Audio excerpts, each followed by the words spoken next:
সুধী দর্শক আসসালামু আলাইকুম। আশা করছি সবাই ভালো আছেন, সুস্থ আছেন এবং সুরক্ষিত আছেন। আপনাদের সবাইকে স্বাগত জানাচ্ছি আমাদের বাংলা ভিশনের স্বাস্থ্য বিষয়ক সাপ্তাহিক আয়োজন ইউনিভার্সাল মেডিকেল কলেজ হসপিটাল স্বাস্থ্য কথা অনুষ্ঠান শুরু করার আগে অবশ্যই আমাদের এই চলমান আন্দোলনে যারা শহীদ হয়েছেন তাদের প্রতি শ্রদ্ধা জানাচ্ছি এবং তাদের পরিবারের প্রতি সমবেদনা এবং তাদের সবার প্রতি শ্রদ্ধা রেখে আমাদের অনুষ্ঠানটা আজকে শুরু করছি। শুরুতেই আমাদের অতিথিদের সাথে আপনাদের সাথে পরিচয় করিয়ে দিতে চাই। আমাদের সাথে আছেন আজকে অধ্যাপক ডক্টর হারিসুল হক, যিনি হেড অ্যান্ড ক্লিনিক্যাল কার্ডিওলজি ডিপার্টমেন্টে আছেন বঙ্গবন্ধু শেখ মুজিব মেডিকেল বিশ্ববিদ্যালয় ঢাকাতে, এবং আমাদের সাথে আরও আছেন ডক্টর মানিফ আফরিন, যিনি সহযোগী অধ্যাপক হিসেবে আছেন শিশুরোগ বিভাগ ইউনিভার্সাল মেডিকেল কলেজ হসপিটাল ঢাকাতে। আমাদের বিশেষজ্ঞ অতিথির পরিচয় জেনেছেন। আপনাদের কোনো প্রশ্ন থাকলে সেটা অবশ্যই আমাদেরকে জানাতে পারবেন এবং আমাদের সাথে যুক্ত থাকতে পারবেন ফেসবুক লাইভেও। স্যার, আপনার কাছে প্রথমে একটু জানতে চাই, যেহেতু হৃদরোগ নিয়ে কথা বলবো আমরা, এবং হৃদরোগ আমরা জানি একটা গ্লোবাল ডিজিজ, পুরো বিশ্বে এটার প্রকোপ অনেক বেড়ে যাচ্ছে। সো বাংলাদেশে আসলে এই হৃদরোগের পার্সপেক্টিভটা কীরকম, বা আমাদের দর্শকদের আপনি কী কী তথ্য বিষয়টা একটু জানতে চান, সেটা নিয়ে আমাদের আলোচনাটা শুরু করতে চাই। ধন্যবাদ। হৃদরোগ সমস্ত পৃথিবীতেই মাথা ব্যথার একটা বড় কারণ, বাংলাদেশে তো বটেই। এখন আমাদের কাছে সবচেয়ে বড় সমস্যা বাংলাদেশে যেটা আমার কাছে মনে হচ্ছে, যে আগে আমরা বলতাম বয়স্কদের রোগ, এবং অন্য যে কোনো বয়সে হতে পারে কিন্তু পরিমাণটা কম। কিন্তু এখন আপনি দেখবেন আপনার চারপাশে যারা মারা যাচ্ছেন হঠাৎ করে অ্যাটাক হয়ে ভোর রাত্রে হাঁটতে গিয়ে ঘুমের মধ্যে, এদের বয়স সীমাটা একটু অন্যরকম, 30 থেকে 50-এর মধ্যে। তাহলে মধ্য বয়সে কেন হৃদরোগ বেড়ে যাচ্ছে? বাংলাদেশে আমরা দেখছি এই জিনিসটা, যে 30 থেকে 50 বছর বয়স্ক লোকের মধ্যে হৃদরোগের পরিমাণ বেশি, এবং অ্যাকিউট হার্ট অ্যাটাক বলে আমরা, হঠাৎ করে হার্ট অ্যাটাক হয়ে সময় না দিয়েই চলে যাচ্ছে। আর হসপিটালে যাদেরকে নিয়ে আসে তাদেরকে আমরা এনজিওগ্রাম করেও দেখি যে রক্তনালীর অবস্থা ভীষণ খারাপ। যারা বেঁচে আমাদের কাছে আসছেন, যেহেতু আমাদের দেশে মরে গেলে পোস্টমর্টেম সবার করা সম্ভব হয় না, যদি করা যেত তাহলে সেই কারণগুলো আমরা বুঝতে পারতাম, যে হৃদরোগের কারণ মেলাতে পারতাম, যে হয়তো তার মধ্যে এই জিনিসটা ছিল বলে এটা। কিন্তু যারা বেঁচে আসেন হাসপাতালের কাছাকাছি, যারা চলে আসেন 1 থেকে 2 ঘন্টায়, তাদেরকে আমরা যখন এনজিওগ্রাম করে ফেলি তখন যে সিনারিওটা পাই, এতে কতগুলি প্রশ্ন মনে দাঁড়ায়। কী হতে পারে? একটা হতে পারে যে স্ট্রেস, অতিরিক্ত মানসিক চাপ কিংবা অবসাদগ্রস্ততা, উপরে ওঠার যে অভিলাষ। আমাদের দেশে লাইফস্টাইল এখন অনেক চেঞ্জ হয়ে যাচ্ছে, সারাদিন আমরা বসে বসে কাজ করি, কম্পিউটার বেসিসে আমরা অনেক কাজ করি। এটা এক ধরনের স্থূলতা, এক ধরনের টেনশন, এক ধরনের হরমোন তৈরি করে টেনশন।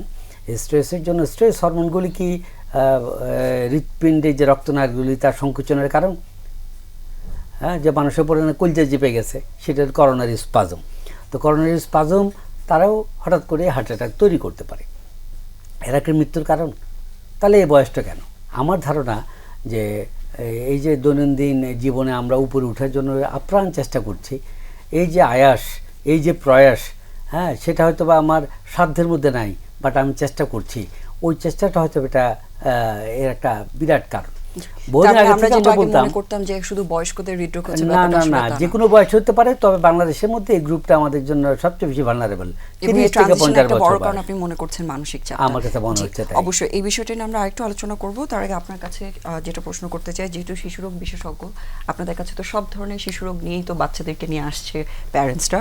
সো এই বিষয়টার সাথে সংশ্লিষ্টতা রেখে একটু জানতে চাই, বাচ্চাদের ক্ষেত্রে আসলে হৃদরোগের প্রকোপটা কিরকম, বা কি ধরনের রোগীগুলো আপনারা পেয়ে থাকেন বাচ্চাদের জন্য? ধন্যবাদ আপনাকে। আসলে হৃদরোগের ব্যাপারটা বাচ্চাদের জন্মগতও হতে পারে, এবং একটু বড় যে বাচ্চাটা দেখা যায় যে 5 থেকে 15 বছর কিংবা 18 বছরের যে শিশু আমরা এখন বলি, এখন তো 18 বছর পর্যন্তই আমরা শিশুর ক্যাটাগরিতে ফেলি, কিন্তু যদিও এই 15 থেকে 18 এরা অ্যাডোলেসেন্ট, এদের অনেকটা অ্যাডাল্টদের মতোই কিছু কার্ডিয়াক ডিজিজ নিয়ে তারা আসে। কিন্তু একদম জন্মগত যেসব ত্রুটিগুলো থাকে অনেক সময় হয়তো আমরা সেগুলো ধরতে পারি না। দেখা যায় যে ঠিক জন্মের পর কোনো বাচ্চা শ্বাসকষ্ট নিয়ে আসে, কোনো বাচ্চা নীল হয়ে যায়, কোনো বাচ্চা আমরা বলি যে জন্মের পরপরই বাচ্চা খুব মানে খারাপ অবস্থায় চলে গেছে, ইনফেকশন হয়েছে, কিন্তু একই সাথে দেখা যায় যে তার জন্মগত হৃদরোগ থাকার জন্যই হয়তো বা তার কন্ডিশনটা বেশি খারাপ হয়ে গেছে।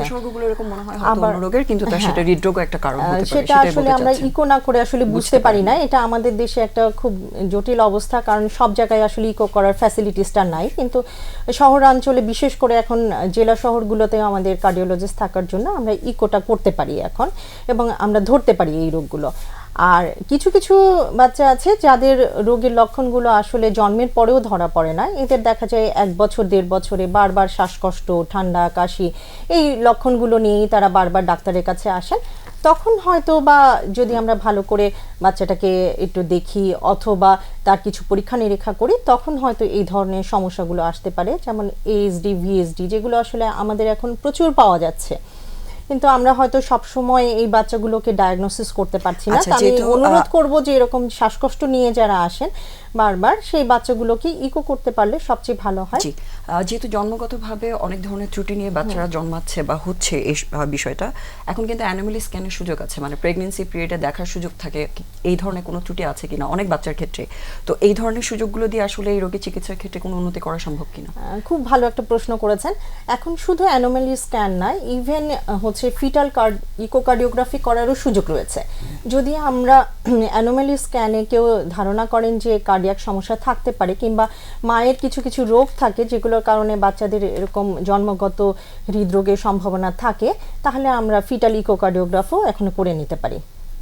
মায়ের কি কি কন্ডিশন আসলে বাচ্চার এই ধরনের রোগগুলোকে প্রভাবিত করতে পারে?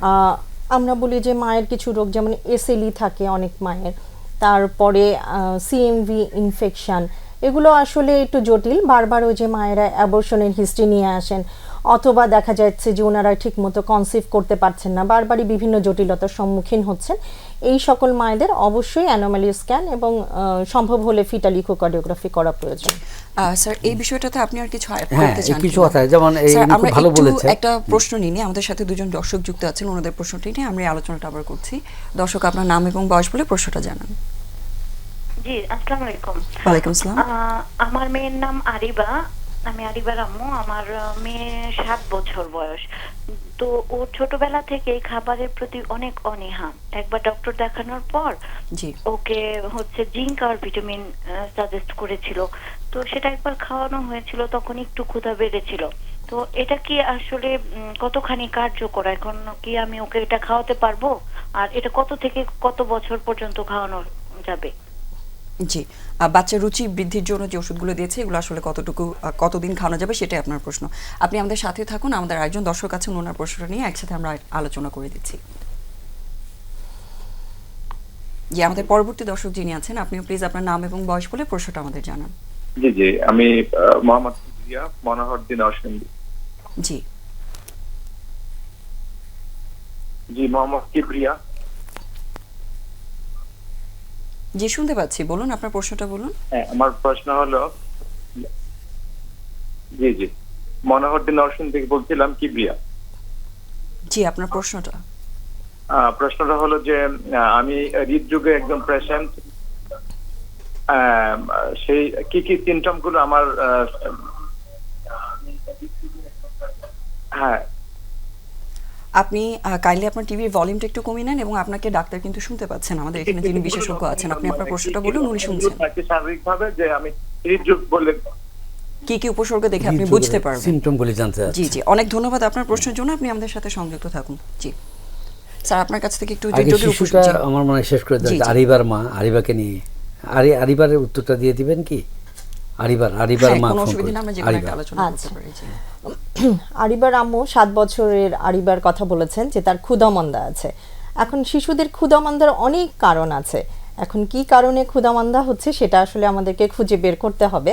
তবে একটা হচ্ছে, অনেক সময় মেয়ে বাচ্চা যেহেতু, অনেক সময় ইউরিন ইনফেকশন থাকে আর কি। তো ইউরিন ইনফেকশন থাকলে কিন্তু দেখা যায় যে বাচ্চারা সবসময় তাদের সিমটমগুলো বলতে পারে না, যে পেশাবে জ্বালা যন্ত্রণা হচ্ছে কিনা, কিংবা গাটা একটু গরম হচ্ছে কিনা। তো সেই সব ক্ষেত্রে অনেক সময় দেখা যায় যে বাচ্চাদের এই ক্ষুধামন্দটা অনেক দীর্ঘস্থায়ী হয়। আরেকটা সমস্যা আছে যে বাচ্চাদের আয়রন ডেফিসিয়েন্সি, আমরা বলি যে রক্তশূন্যতা। তো অনেক ক্ষেত্রেই দেখা যায় যে এই ক্ষুধামন্দা থেকে, খাওয়ার অনীহা থেকেই দেখা যায় এই রক্তশূন্যতার মানে পরিমাণটা অনেক বেশি বেড়ে যায়, তখন এই খাওয়ার ইচ্ছেটা আরও বেশি কমে যায়। সেই ক্ষেত্রে আমার মনে হয় যে ডক্টরের পরামর্শ অনুযায়ী বাচ্চাকে, ওনার যেটা মানে প্রশ্ন ছিল, ওনার বাচ্চাকে জিঙ্ক এবং ভিটামিন দেওয়া হয়েছে, এটা কতদিন পর্যন্ত উনি সেফলি খাওয়াতে পারবেন এবং এটা কতদিন পর্যন্ত তাকে উপকার করতে পারে বা সেফ কিনা? জিঙ্ক এবং ভিটামিন যদি ডেফিসিয়েন্সি থাকে তাহলে অবশ্যই দেওয়া যেতে পারে, কিন্তু যদি আয়রন ডেফিসিয়েন্সি মানে রক্তশূন্যতা থাকে অথবা ইউরিন ইনফেকশন থাকে তাহলে সেই ক্ষেত্রে আসলে জিঙ্ক কিংবা ভিটামিন খুব বেশি ওনার উপকার করবে না। সেই ক্ষেত্রে ওনার আসলে ডক্টরের সাথে সরাসরি গিয়ে দেখা করে তারপরেই ডিসিশন নেওয়া উচিত যে উনি আসলে কোন ওষুধ খাওয়াবেন এবং কেন খাওয়াবেন। জি দর্শক আশা করি বুঝতে পেরেছেন, আসলে আপনি তো অলরেডি ডক্টর দেখিয়েছেন, বাট উনি যেটা বলতে চাচ্ছেন সাধারণত যদি অন্য কোনো কারণে এই অসুবিধাগুলো হয়ে থাকে তখন শুধু সাপ্লিমেন্ট দিয়ে আসলে সমস্যাটা সমাধান নাও হতে পারে। সেক্ষেত্রে আপনি চেষ্টা করবেন একজন শিশু বিশেষজ্ঞের সাথে দেখা করে নিতে। অনেক ধন্যবাদ আপনার প্রশ্নের জন্য। জি স্যার, আপনার কাছে দুটো প্রশ্ন ছিল। হৃদরোগের উপসর্গ একটা কোশ্চেন ছিল। জি, আর আমরা এখান থেকে আপনাকে একটা জিজ্ঞেস করেছিলাম যে বাচ্চাদের ব্যাপারে কিছু add করতে হৃদরোগের চান কিনা? উপসর্গের মধ্যে প্রথম কথা একটা গ্রুপ বলে আমরা অ্যাসিমটোমেটিক, তাদের কোনো লক্ষণই থাকে না, একদম দিব্যি ভালো মানুষ হেঁটে বেড়াচ্ছে, উনি কিছু জানেনই না, হয়তো রুটিন একটা চেক করতে গেলেন, এক্সরে করতে গিয়ে দেখলো হার্টের সাইজটা বড়, তখন তার ডাক্তার বলে আপনি একটা ইকো করে আসেন, তখন দেখা গেল তার হার্টের পাওয়ার কমে গেছে, উনি জানলেন যে ইনি হৃদরোগে আক্রান্ত। এটা একটা গ্রুপের হয়। কোন গ্রুপের হয়? একদম রোগ ছাড়া নিরোগের দেহেও কারো কারো হয়ে যেতে পারে। পার্টিকুলার ডায়াবেটিক পেশেন্ট যারা, ওনারা নাও বুঝতে পারেন, শ্বাসকষ্ট রোগী যারা সিওপিডি ব্রঙ্কাইল অ্যাজমা প্রচণ্ড ভুগছেন, ইনহেলার নিচ্ছেন, ভাবছেন শ্বাসের রোগ, কিন্তু দেখা গেল ওনার হার্ট ফেলিওর, বেসিক্যালি ইকো করতে গিয়ে দেখা গেল ওনার হার্টের অবস্থা খারাপ হয়ে গেছে। কিডনির রোগী, উনি কোনোদিন একটা ইকো করেন নাই, ইকো করে দেখা গেল যে ওনার কিডনি তো খারাপ আছে, এই সঙ্গে আবার হার্টও খারাপ, এটাকে বলে আমরা কার্ডিওরেনাল সিনড্রোম। মানে যাদের দীর্ঘমেয়াদী রোগগুলো থাকে তাদের হ্যাঁ, ক্ষেত্রে ক্রনিক এরকম হতে পেশেন্টদের পারে। থাকতে জি। পারে। তারপর দীর্ঘস্থায়ী রোগী যিনি সেপ্টিসিয়ামে আক্রান্ত ছিলেন, যে কোনো ইনফেকশন, প্যানক্রিয়াটিস হতে পারে, ইউরিনারি ইনফেকশন হতে পারে, পায়ে গ্যাংগ্রিন, এখান থেকেও দীর্ঘদিন ভোগার পর ওটার পর দেখা গেলো যে উনি আর বল শক্তি পাচ্ছেন না, ইকো করে দেখা গেল ওনার হার্টের পাম্পিং অ্যাক্টিভিটি কম, কিংবা হার্টের চারিপাশে পানি এসে গেছে। ফলে এগুলি মাথা রাখতে হবে। আর টিপিক্যালি যে কথাগুলি, টিপিক্যাল সিমটম, এখন কিন্তু বাংলাদেশে ভাই টিপিক্যাল সিনড্রোম নিয়ে কেউ হৃদরোগ নিয়ে আসে না। টিপিক্যাল সিনড্রোম হলো আপনি হাঁটতে গেলে মনে হচ্ছে বুক ধরে আসতেছে, বুকে প্রচণ্ড ব্যথা, গলায় ব্যথা, চোয়াল ধরে আসতেছে, ঘাড় ব্যথা, এগুলো হচ্ছে টিপিক্যাল, হাতেও রেফার করে ছড়ায় যায়। তারপরে আপনি দাঁড়িয়ে গেলে আবার ব্যথা কমে গেল, হাঁটতে শুরু করলেন আবার ব্যথা শুরু হলো, এটা হচ্ছে টিপিক্যাল সিনড্রোম। ক্লাসিক্যাল সিনড্রোম নিয়ে আসে 40% রোগী মাত্র, 60%ই কোনো টিপিক্যাল সিনড্রোম নিয়ে আসে না। তো এই জন্য তো বলা হচ্ছে, WHO বলে যে আপনি পিরিয়ডিক চেক আপে থাকবেন। পিরিয়ডিক চেক আপ কীরকম বলা হচ্ছে, যদি আপনার ডায়াবেটিস থাকে 3 মাস অন্তর অন্তর থোরো চেক আপ, আর যদি ডায়াবেটিস না থাকে বছরে 2 বার চেক আপ করাবেন, তাহলে আপনি জানতে পারবেন আপনি হৃদরোগে আক্রান্ত কি না। জি। এখন ওই প্রশ্নটা সাপ্লিমেন্টেশন। এখানে স্যার আমি আরেকটা প্রশ্ন যেটা করতে চাই, যেহেতু এখন ইয়াংদের ক্ষেত্রে খুব আর্লি থেকেই হৃদরোগগুলো হচ্ছে, সেক্ষেত্রে আসলে চেক আপটা কবে থেকে স্টার্ট করা উচিত, এটা একটা প্রশ্ন। এবং আরেকটা বিষয় হচ্ছে, যেহেতু উপসর্গের বিষয়ে জানতে চেয়েছেন, হৃদরোগটা কিন্তু অ্যাকিউট এবং ক্রনিক, মানে হঠাৎ করে হতে পারে, অনেকে দীর্ঘমেয়াদীও থাকছে, এটার ক্ষেত্রে আসলে উপসর্গের কোনো পার্থক্য আছে কিনা? কথা হচ্ছে কি, যখন আমরা ধরে নিই যে উপসর্গ বলতে আমরা অ্যাকিউটটাকে বোঝাই, যে আমার হৃদরোগ আছে কিনা, ইস্কিমিয়া আছে কিনা। হ্যাঁ, তার টিপিক্যাল সিনড্রোম 40% যেটা পায় যে একটু হাঁটলে দম ফুরিয়ে আসে, তারপরে রেস্ট নিলে আবার ভালো লাগে, একটু হাঁটলে বুকে ব্যথা করে, রেস্ট নিলেই কমে যায়। বা অনেকে হয়তো একটু সিঁড়ি উঠছেন, এক দুই তলা উঠে হাঁপিয়ে মানে যাচ্ছেন। যে কোনো স্ট্রেসফুল কন্ডিশনে আমার শ্বাসকষ্ট হয় বা বুকে ব্যথা হয়, হ্যাঁ, তাহলে আমরা ভাববো হৃদরোগে আক্রান্ত না তো, এটা মাথা রাখতে হবে। শ্বাসের রোগে আবার একই রকম জিনিস হতে পারে। তো এটা আমরা বুকের এক্সরে, ইকো আর হিস্ট্রি, এই 3টা জিনিস থেকে আমরা সিদ্ধান্ত নিতে পারি যে কোন পথে আমরা আগাবো। জি।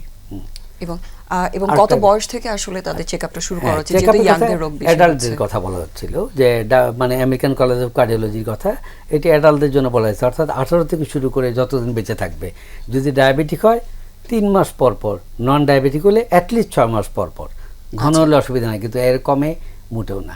জি, অনেক ধন্যবাদ। আমাদের সাথে আরেকজন দর্শক যুক্ত হয়েছেন। দর্শক, আপনার নাম এবং বয়স বলে প্রশ্নটা জানান। হ্যালো, আসসালামু আলাইকুম। ওয়ালাইকুম আসসালাম। আমি একটা কোশ্চেন করতে চাচ্ছিলাম আপু। আমার নাম হচ্ছে নূরশাদ, আমি পান্থপথ থেকে বলছি। আমার ছেলের বয়স 16 মাস 7 দিন। ওকে আমি 1-1.5 মাস হচ্ছে আমি সলিড শুরু করেছি। এতদিন আমি ব্লেন্ড করে খাবার দিতাম। তো ও খাওয়ানোর দেখা যাচ্ছে যে মাঝে মাঝে বা খাওয়ানোর শেষের দিকে আমার ছেলে খাওয়ার পরে বমি করে ফেলছে। এটার জন্য আমি কি করতে পারি? জি, অনেক ধন্যবাদ। দর্শক, আপনার কাছে প্রশ্নটা। ধন্যবাদ। আসলে 16 মাস বয়সে উনি এ পর্যন্ত ব্লেন্ড করা খাবার খাওয়াতেন। তো আমরা ইউজুয়ালি যেটা বলি যে 6 থেকে 8 মাস পর্যন্ত আমরা হচ্ছে নরম যে খাবারটা, অনেকটা ডালের মতো খাবার, সেটাই আমরা দেব। কিন্তু 8 মাসের পরে থেকে 9 থেকে 10 মাসের মধ্যে আমরা আরেকটু শক্ত খাবার দেব, এবং 1 বছরের কাছাকাছি যখন চলে যাবে তখন আমরা স্বাভাবিক আমরা ঘরে তৈরি যে খাবারগুলো খাই শক্ত খাবার সেগুলোই দেওয়াটা ভালো। এখন যেহেতু বাচ্চা সবসময় নরম খাবারটা খেয়েই অভ্যস্ত, এই জন্য ওকে যখন একটু শক্ত খাবার দেওয়া হচ্ছে ওর তখন গিলতে অসুবিধা হচ্ছে। আর খাবারটা আসলে খুব বেশি ঘন ঘন দেওয়া ঠিক না। খাবার আমরা যেরকম আসলে 3 বেলা মেইন ফুডটা নেই, যেমন সকালে দুপুরে রাত্রে, এরকম একটু শক্ত খাবার দেবেন, মাঝখানে একটা ফল দেবেন, সেটা বিকালে হতে পারে অথবা গোসলের পূর্বে হতে পারে, আর সামান্য কিছু নাস্তা টাইপের কোনো খাবার হয়তো তাকে দিতে পারেন। ইভেন বিস্কিট দেওয়া যেতে পারে হাতে ধরে, যেটা বাচ্চা খুব আনন্দ নিয়ে নিজে নিজে খেতে পছন্দ করে। মুড়ি জিনিসটা বাচ্চারা, এই বয়সের বাচ্চারা খুব পছন্দ করে, ওরা ফেলে দিয়ে একটা একটা করে তুলে খায়, এবং দেখা যায় যে এই খাবারগুলোর সাথে যখন তারা ওরিয়েন্টেড হয় তখন খাওয়ার প্রতি তাদের আগ্রহ বাড়ে। কিন্তু একই রকম খাবার যদি ওদেরকে রিপিটেডলি দেয়া হয় তাহলে কিন্তু খাবার রুচিটাও কমে যায়। এই জন্য বারে বারে একটু পরিবর্তন করে দিতে হবে, এবং পরিমাণে আরেকটু কম খাবার দিতে হবে। উনি বারবার বলছেন এবং বাচ্চা যাতে আগ্রহ নিয়ে খায়। হ্যাঁ, উনি শেষে বললেন যে খাবার শেষের দিকে বমি করে, তার মানে তার খাবার পরিমাণটা হয়তো একটু বেশি হয়ে যাচ্ছে। তো খাবারের পরিমাণটা একটু কমিয়ে আমরা হয়তো তাকে একটু বারে বারে বিভিন্ন ধরনের খাবার দিতে পারি, যেমন ফ্রুটস, সবজি, এগুলো দিলে দেখা যায় যে বাচ্চাদের হজম শক্তিটাও বাড়ে। আর আরেকটা ব্যাপার উনি আমাকে উল্লেখ করেননি, আমারও জিজ্ঞেস করা হয়নি, সেটা হচ্ছে ওর কনস্টিপেশন আছে কিনা। কারণ অনেক সময় দেখা যায় যে বাচ্চাদের নরম ব্লেন্ড করা খাবার দেওয়ার ফলে অনেক সময় পায়খানাটা শক্ত হয়ে যায়, এবং পায়খানা শক্ত হতে হতে পেটটা দেখা যায় ফুলে যায়, তখন খাবার দিলেই আবার বমি হয়। তো এই ব্যাপারটাও একটু খেয়াল করা প্রয়োজন। জি, আমাদের সাথে আরেকজন দর্শক আছেন। দর্শক, আপনার নাম এবং বয়স বলে প্রশ্নটা জানান। জি, আপনি টিভির ভলিউমটা একটু কমিয়ে নেন।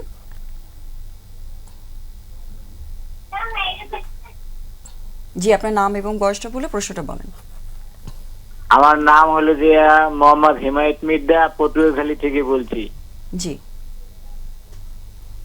আপনার বয়স প্রশ্নটা হলো বলুন। যে আমার মেয়ের হলো যে 16 বছর বয়স, কিন্তু হলো যে সমস্যা হলো যে ওর বুকের ভিতরে, মাথার ভিতরে যখন ব্যথা ওঠে তখন আর কি অনেক মানে সমস্যা হয়। মানে এটার জন্য মনে করি আমরা নিউরোসায়েন্সের ডাক্তার দেখাইছি, তারপরে এরপরে মানসিক ডাক্তার দেখাইছি, এখনো সমস্যার সমাধান হইতেছে না। এটা নিয়ে কি করণীয় যদি একটু বলতেন। জি, মানে মাসের ভিতরে 2-3 বারই হয়, মাথায় সমস্যা আর বুকের ভিতরে সমস্যা।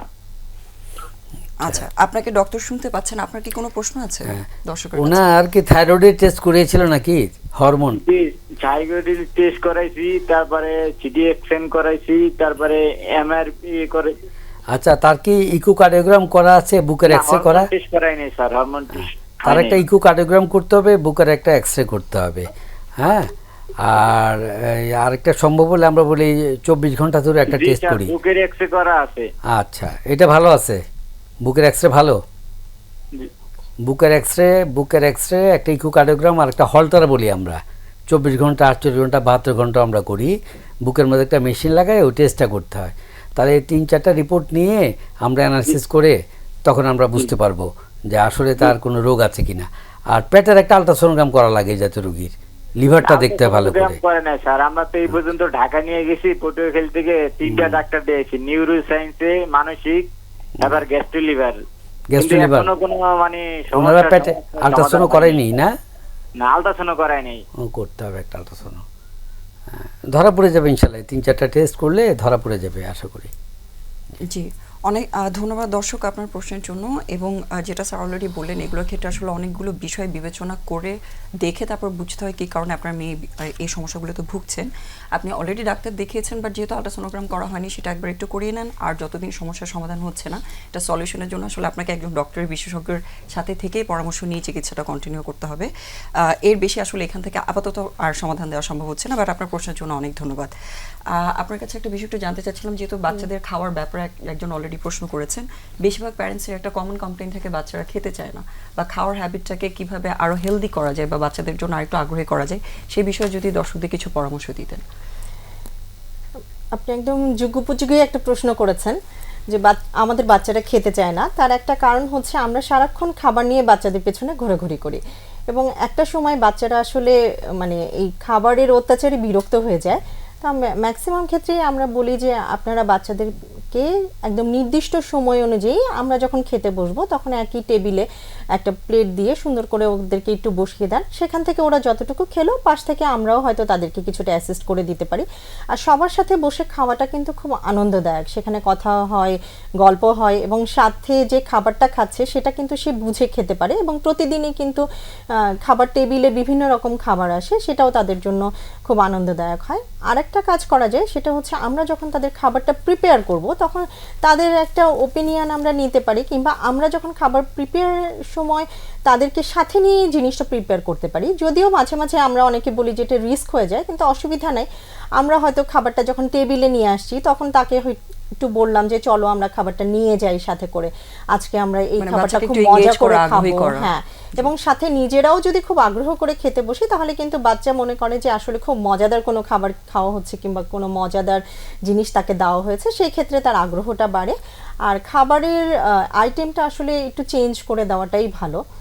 আর বিশেষ করে আমরা বলি যে বাচ্চারা একদম সবজি খেতে চায় না, সেক্ষেত্রে আমরা সবজিটা নর্মালি যে ফর্মে দিই সেটা না করে একটু চেঞ্জ করে দিতে পারি। এখন তো আমরা বিভিন্ন রকম খাবার তৈরি করতে পারি, যেমন বাচ্চারা একটু বড়া জাতীয় খাবারগুলো পছন্দ করেন, অনেক সময় সবজি খান না কিন্তু সবজি বড়াটা দিলে খায়। আবার পাস্তা, নুডলস এগুলোর সাথেও যদি আমরা সবজিটা মিশিয়ে দিই তাহলেও সেটা খেতে পারে। তো আমার মনে হয় যে বাচ্চাদের আগ্রহ অনুযায়ী আমরা যদি তাদেরকে কিছুটা খাবার প্রোভাইড করতে পারি তাহলে বাচ্চাদের আগ্রহটা বাড়বে এবং সময়টাকে বাড়াতে হবে। যে 2 ঘন্টা পর পরই আমরা যে তাদেরকে খাবার দেব এই ব্যাপারটা না, তাদেরকে নির্দিষ্ট সময়ে ওরা জানবে যে খেতে হবে, এরকম একটা পরিবেশ তৈরি করলে খাবার আগ্রহটা কিছুটা হলেও বাড়বে। আর অস্বাস্থ্যকর যে খাবারগুলো আছে সেগুলো থেকে আমাদের বাচ্চাদেরকে দূরে রাখতে হবে। বিশেষ করে যেমন বাচ্চারা খাওয়ার আগে বিস্কিট, চানাচুর এগুলো খেয়ে পেট ভরে ফেলে, যার জন্য ওরা নর্মাল যে খাবারটা সেটা আর নিচ্ছে না। মা বাবাদের হিস্ট্রি নিলে দেখা যায় যে সকালবেলায় উঠে হয়তো সে অন্য এই ধরনের কিছু খেয়ে ফেলেছে, পরে আর মানে মেইন ফুডটা সে নেয়নি। তো তার সেই মানে একটা যাতে ক্ষেত্রে রুটিন আমরা থাকে একটু খাবার রুটিনটা ফলো বিষয়টাতে, করলে এবং ভালো আরেকটা হয়। হচ্ছে যাতে একটু ভ্যারিয়েশন থাকে, বাচ্চাকে আমরা এঙ্গেজ করি যাতে পুরো প্রসেসটাতে আর একটু যাতে আগ্রহী এবং খাওয়াটার টেস্টটা আসলে ডেভেলপ করে বাই টাইম। সো ওটার জন্য প্যারেন্টসদের একটু ধৈর্য ধরে এই যে কথাগুলো বলেন সেগুলো যাতে একটু ফলো করে। জি, অনেক ধন্যবাদ। আমাদের সাথে একজন দর্শক আছেন। দর্শক, আপনার নাম এবং বয়স বলে প্রশ্নটা জানান। আসসালামু ওয়ালাইকুম আসসালাম। জি, আমি ঠাকুরা থেকে মহসিন আলী বলছিলাম। জি, আমার প্রশ্নটা হলো ডাক্তার সাহেবের কাছে, সেটা হলো যে আমার যে বুকের বাম পাশটা, সেই বুকের বাম পাশে মাঝে মাঝে মনে হয় অনেক সময় ভার হয়ে থাকে, বিশেষ করে বাম পাশের যে ডান সাইডটা, অর্থাৎ হার্ট বডি হার্টের ডান পাশে। এখন আমার এটা ভার হয়ে যায় এবং অনেক সময় মাঝে মাঝে ব্যথাও করে। জি, আপনার বয়স কত আপনার বয়স বলেছেন? কত? আমার বয়স হচ্ছে 43। আপনার কি ডায়াবেটিস আছে? না না। High blood pressure? হ্যাঁ, প্রেশার আছে। ওষুধ খান ঠিক মতো? হ্যাঁ, ওষুধ খাই মাঝে মাঝে। আচ্ছা, বংশে কারো কি হৃদরোগ ছিল? বাবা মার, চাচা? এগুলো আসলে আমরা ওইভাবে পরীক্ষা করিনি কারো যে এরকম পরীক্ষা কারণ করেন। এরকম। এই ব্যথাটাকে বসা থাকলে হয় নাকি হাঁটা চলাফেরা করার সময় বেড়ে যায়? কখন হয়? অনেক সময় আসলে হয় কি যে এটা আমার ছিল না, গত যে করোনার সময় 21 সালে আমার বউ মারা যায়, তখন থেকে আমার আসলে এই সমস্যাটা একটু ও, বেশি হয়েছে। তখন থেকে। আপনার করোনা হয়নি তো? আপনার না, করোনা হয়েছিল? না না না। আপনার করোনা হয়নি না? উনি স্ট্রেসে আছে নাকি, টেনশনে? হ্যাঁ, তো আমরা উড়িয়ে দিতে পারবো না আপনার ক্ষেত্রে সম্ভাবনা হৃদরোগের। হ্যাঁ, একজন স্যার, আমরা ডাক্তারের এই কাছে গিয়ে আলোচনাটা একটা ব্রেক নিয়ে তারপর করছি, যেহেতু হৃদরোগের একটা কমন উপসর্গ চেস্ট পেনও, সেটা নিয়ে আমরা একটু ডিসকাশন করব। দর্শক, আমরা একটা ছোট বিরতিতে যাচ্ছি, তার আগ পর্যন্ত আপনি আমাদের সাথেই থাকুন। এই ডিসকাশনটা আমরা এরপরেই করছি। Universal medical college hospital Swasthyakatha অনুষ্ঠান থেকে একটা ছোট বিরতি নিচ্ছি আমরা।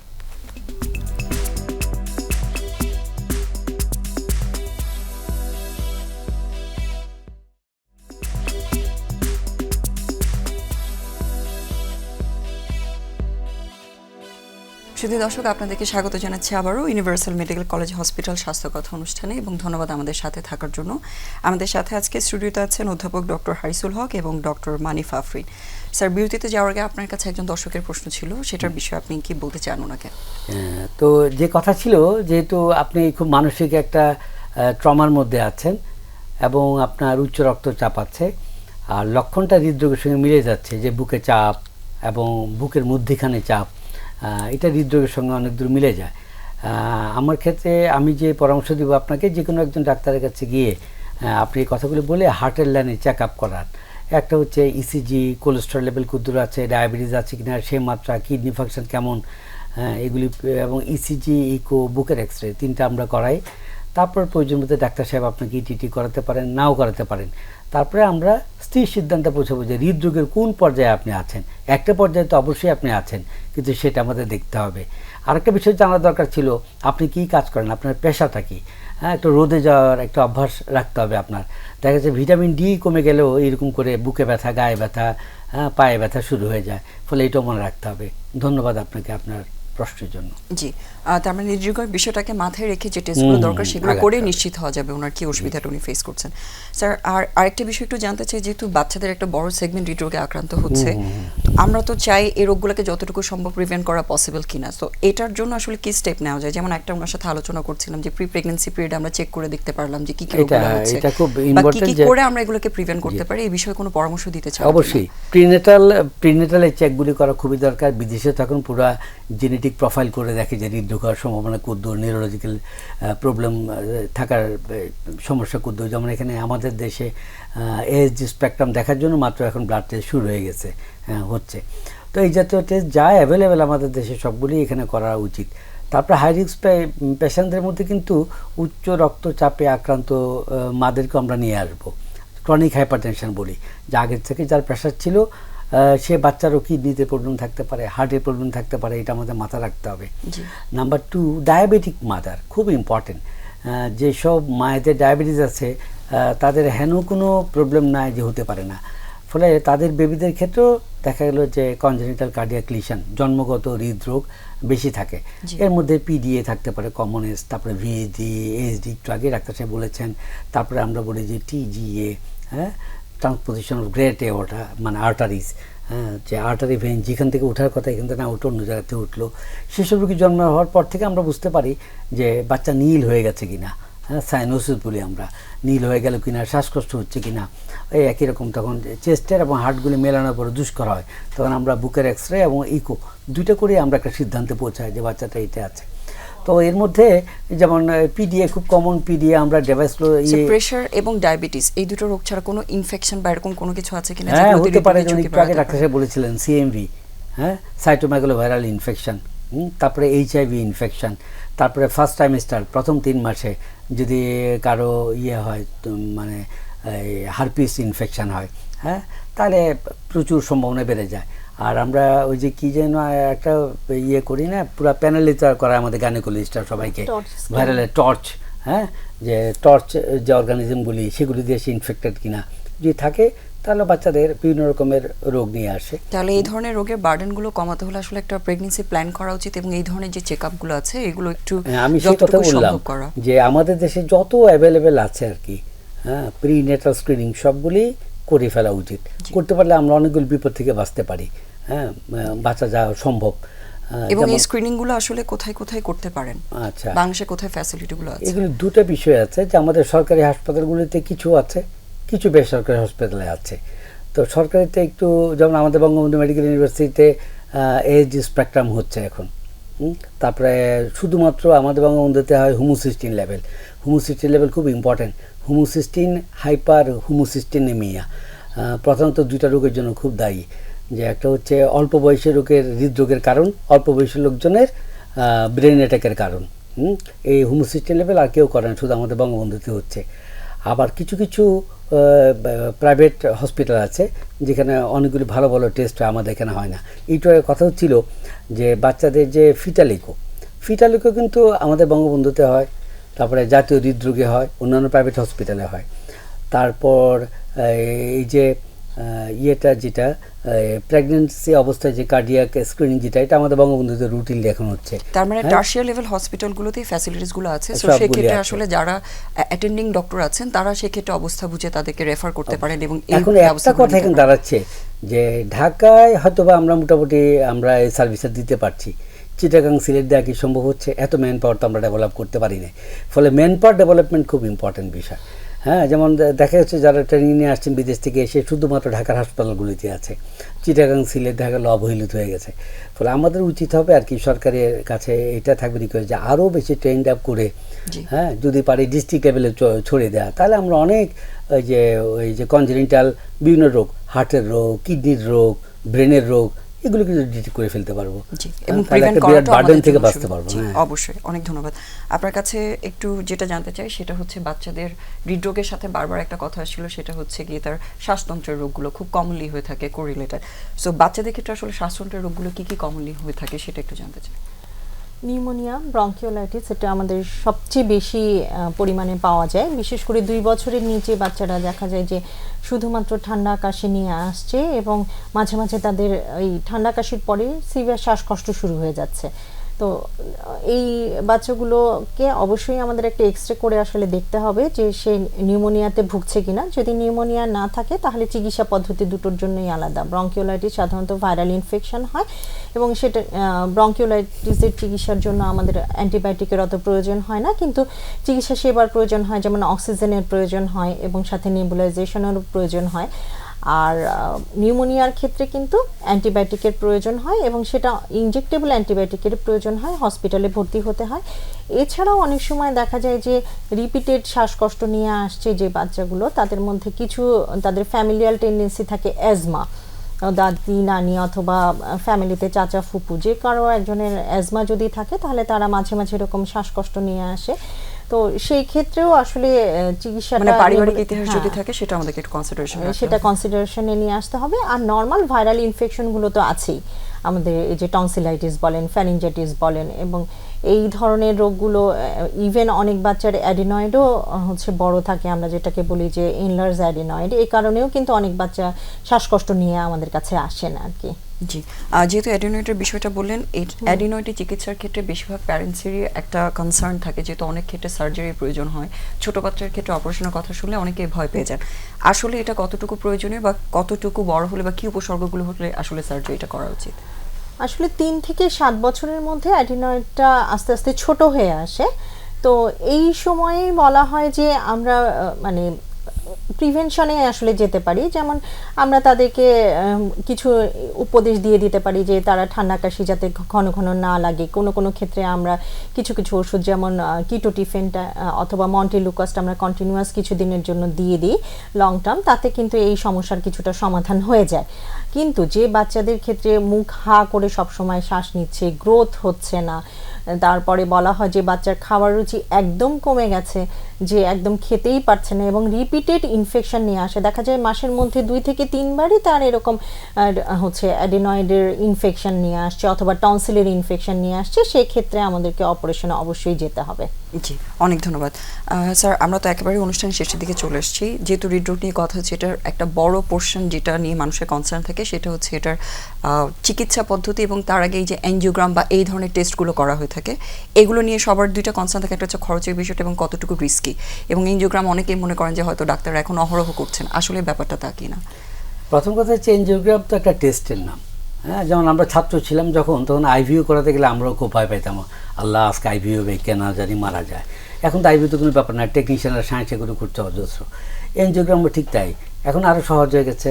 যেমন আমরা ছাত্রাবস্থায় ছিলাম আমরা পা দিয়ে করতাম, এখন তো সিস্টেম আরও সহজ, হাত দিয়ে করে 2 ঘন্টা রেস্ট। মানে রক্তনালী আগে পাইপটা ব্যবহার করা হতো, এখন হাতে দিয়ে, এখন হাত দিয়ে করি। আগে ফিমোরালটা দিয়ে করতাম, এখন হাত দিয়ে করা শুরু হয়ে গেছে, সব জায়গাতেই হাত দিয়ে হয়। হাত দিয়ে করলে হয় কি যে সময় কম লাগে, 2 ঘন্টা রেস্ট নিয়ে উনি চলে যেতে পারেন বাড়িতে। এটা জাস্ট রক্তনালীগুলিকে দেখে নেওয়া। এমনও হয় যে আমরা ধারণা করে কিছু থাকতে পারে, কিন্তু এনজিওগ্রাম করে দেখলাম সব নর্মাল। হ্যাঁ, আর এমন হয়ে যায় যে মনে হয় তেমন কিছু না, করে দেখলাম যে অপারেশন ছাড়া কোনো গতি নেই। তো ফলে এনজিওগ্রাম একটা টেস্টের নাম, ভয়ের কিছু নাই। এখন যদি প্রশ্ন উঠে এতে রিস্ক কদ্দূর, রিস্ক কিসে নাই রে ভাই, সবগুলিতে আছে। অতিরিক্ত পানি খেলেও তারপর শরীর থেকে ইলেকট্রোলাইট বেরিয়ে যাবে, কিডনির উপরে চাপ পড়বে, হার্টের উপরে চেন পড়বে, ব্রেনের উপরে চাপ পড়বে। ফলে কথা হচ্ছে কি, যার দরকার, এই জন্য আমরা বলি ইন্ডিকেশন। আমরা একটা মত ফলো করি, আমেরিকান কলেজ অফ কার্ডিওলজি মানে ইউরোপিয়ান সোসাইটি অফ কার্ডিওলজি, তারা কি বললো, সেই ছাঁচে যদি কেউ পড়ে যায়, হ্যাঁ, তখন আমরা বললো এই ছাঁচে পড়ে গেছে, ফলে তাকে আমরা করব। আর যদি নিয়ম কানুন এবং ওষুধ মেনে উনি ভালো থাকেন, তাহলে কেন আর দরকার? দেখা যায় কোনো ক্রমেই কমছে না, নিয়মেও কমছে না, ওষুধও কমছে না, তখন বাধ্য হয়ে খুলে দেখতে হবে কী ঘটনা। জি। হ্যাঁ, কারণ লাইফ তো ছেলে খেলার ব্যাপার না, দেখতে এবং হবে। যেটা আপনি বললেন আসলে এটা একটা টেস্ট যেখানে আমরা রোগ নির্ণয়ের জন্য রোগ ব্যবহার করছি এবং নির্ণয়ের এটা জন্য করি, খুবই এটা গুরুত্বপূর্ণ চিকিৎসা একটা না, মোটেও চিকিৎসা না। জি। হ্যাঁ, যেমন যারা বিমানে যান, যারা পাইলট যারা, তাদেরকে রুটিনলি করা হয়। সে বাংলাদেশ থেকে আমেরিকা যাবে এত বড় ফ্লাইট নিয়ে, এটা তো সম্ভব না। আগে এনজিওগ্রাম করো, অ্যাপেন্ডিক্স ফেলে দাও, রুটিন ওয়ার্ক। তো এখন কথা হচ্ছে যে রুটিনে একটা ভয়ের কিছু নাই। হ্যাঁ, হয়তো বা প্রথম দিকে জটিল পর্যায়ে হতো, তখন জটিলতা হতো, এখন তো এত বেশি জটিলতা এখানে হয় না। মানে এটা একটা সেফ প্রসিডিউর যেটা Exactly. আসলে যাদের জন্য দরকার, ডাক্তার যখন অ্যাডভাইস করছেন সেটা ওনারা তখন, নিশ্চিন্তে করতে পারেন। অবশ্যই। এবং যেটা আপনি বললেন যে কোনো পদ্ধতি বা যে কোনো আমরা যে ধরনের মেথডই ব্যবহার করে থাকি সবকিছুর কিছু কমপ্লিকেশনস এবং থাকবে। সাইড ইফেক্টস থাকে, লো সেটা রিস্ক বলে আমাদের একটা অ্যাকসেপ্ট কথা করে আছে, নিতে হয়। বা জি। মিনিমাম রিস্ক বলে একটা আছে, আর একটা আছে হাই রিস্ক। এগুলো minimum with minimum risk. G sir, হৃদরোগ প্রিভেনশনের জন্য যদি ছোট করে দর্শকদের কিছু বলতে চান, আমরা একদমই অনুষ্ঠানের শেষ প্রথম পর্যায়ে। কথা হচ্ছে যে কথাটা আমি প্রথম বলেছিলাম, ওরি কারি হারিকে অ্যাভয়েড করতে হবে। অর্থাৎ কোনো কিছু নিয়ে খুব স্ট্রেস নেওয়া যাবে না, খুব বেশি কারি খাওয়া যাবে না। তো এগুলি তার নিজেকে একটু সময় দিতে হবে। কোনোভাবেই অবসাদগ্রস্ততায় ভোগা যাবে না। অবসাদগ্রস্ততা একটা রোগ। হ্যাঁ, তো অবসাদগ্রস্ততা এবং হন্য হয়ে ঘোরা দুইটাই দুর্যোগের প্রধান কারণ। আর যদি ডায়াবেটিস থেকে নিয়ন্ত্রণ রাখতে হবে, উচ্চ রক্তচাপ থাকলে বন্ধ করতে হবে, টোবাকো বা টোবাকো জাতীয় জিনিস ইনহেল করা বা খাওয়া বা পান খাওয়া, তার দুইটা জর্দাতামা খেলাম, খেলে ওই একই জিনিস হলে ওগুলো বন্ধ করতে হবে। লবণ খাওয়া বন্ধ করতে হবে। ডায়াবেটিস থাকুক বা না থাকুক, ভাত এবং চিনি খাওয়া কমিয়ে ফেলতে হবে। হাঁটতে হবে, শাকসবজি প্রচুর খেতে হবে, হা করে হাঁটতে হবে, তাহলে ভালো থাকবেন। জি, অনেক ধন্যবাদ। খুব সুন্দর করে আসলে খুব ছোট করে বাট একদম অ্যাপ্রোপ্রিয়েটলি আমার মনে হয় অন পয়েন্ট স্যার কথাগুলো বলেছেন। আমরা যদি আমাদের লাইফস্টাইলটাকে একটু কন্ট্রোল করতে পারি এবং নিজেদের প্রতি একটু সচেতন হয়ে একটু স্ট্রেস ফ্রি রাখতে পারি, শারীরিক এবং মানসিক সুস্থতার সবচেয়ে বড় বিষয় কিন্তু এটাই। সো আশা করছি নিয়মগুলো মেনে চলবেন, ভালো থাকবেন, সুস্থ থাকবেন, সবাই সাবধানে থাকবেন এবং আশা করছি দেখা হবে আবারও আগামী সপ্তাহে।